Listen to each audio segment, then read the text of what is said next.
Allora, per venire all'università io spesso ho preferito venire con l'autobus in questi ultimi 2 anni, utilizzando la linea BRT,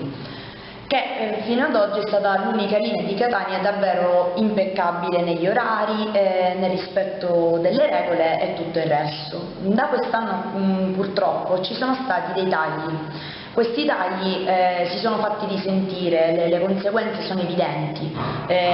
proprio per questo sono stata costretta a utilizzare più la macchina rispetto a quanto la utilizzassi prima. Ci sono in rete infatti dei video che circolano di autisti del BRT che a un certo punto della tratta sono costretti a fermarsi e far scendere le persone, che è una cosa vergognosa, considerato che da una parte ci dicono che aumentano le strisce blu per incentivare l'uso del mezzo pubblico, che tutti ci invitano e ci esortano a lasciare la macchina a casa, e io per prima lo farei, ma materialmente non vedo come possa farlo, perché se io ho un appuntamento, ho un orario da rispettare,